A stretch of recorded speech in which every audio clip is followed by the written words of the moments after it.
deposit kita, sumber daya alam kita di daerah ini sudah menipis, Pak. Ya. Dan tidak juga memberi peluang pada daerah untuk ekonomi baru. Ya. Justru saya melihat ini membuat ketergantungan pada sumber daya alam dan membebankan APBD. Nah, kemudian semakin beratnya beban daerah ini, kemudian ditambah lagi perubahan iklim, ya, yang menuntut kita menggunakan energi baru dan terbarukan.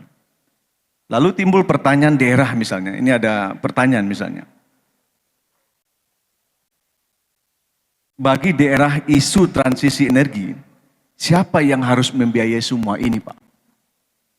Ya, karena penyediaan energi dan harga tunduk pada hukum komersial, sehingga negara tidak mampu memenuhi prinsip-prinsip kesejahteraan yang berkeadilan.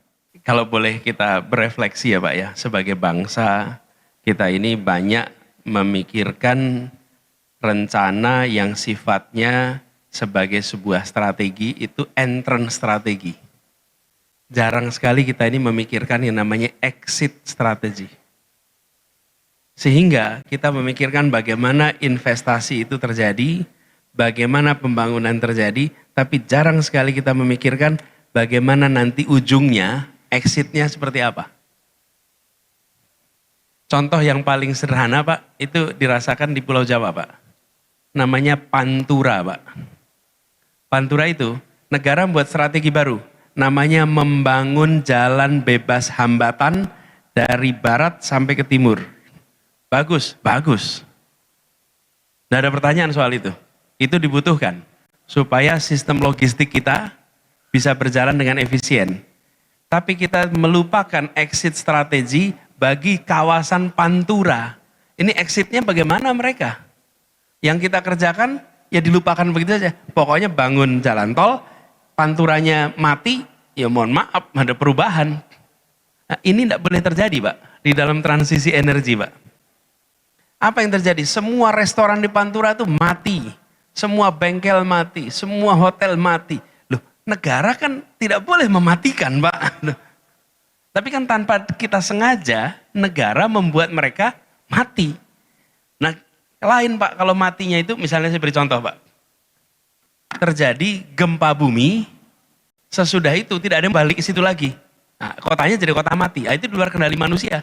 Tapi kalau kita membangun sebuah rencana, gak boleh kita tidak memikirkan exitnya bagi mereka yang selama ini hidup yang akan tertinggalkan.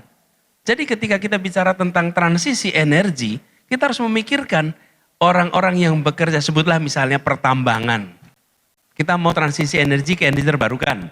Berarti jenis-jenis tambang yang tidak terbarukan, itu exitnya bagaimana? Semua yang bekerja di situ, akan mereka berpindah seperti apa ke lapangan pekerjaan baru. Lalu seluruh mata rantainya, sampai produksinya, akan kemana mereka ini nanti?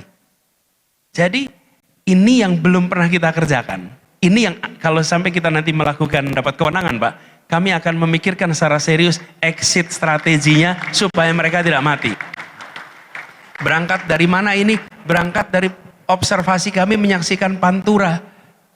Pantura, datang Bapak ke Pantura, sedih melihatnya. Rumah-rumah makan sudah penuh dengan tanaman rambat karena nggak keurus, mati. Nah, jangan sampai kita menuju sesuatu yang baik, tapi meninggalkan residu masalah yang struktural. Ini problem struktural. Saya beri contoh Pak, kalau misalnya di Pantura, bayangkan sebelum jalan itu dibangun, negara hadir dan mengatakan, ini akan ada jalan tol, tempat ini akan sepi. Baik, akan sepi nanti. Sekarang Bapak Ibu, yuk mumpung masih punya modal, bikin empang. Bikin, itu kan kawan bikin beralih ke misalnya udang, beralih ke sektor maritim, sektor perikanan, atau beralih ke sektor apa. Jadi ada proses perpindahan yang negara sudah tahu ini akan terjadi perubahan struktural. Nah, kami masukkan faktor itu ketika bicara transisi.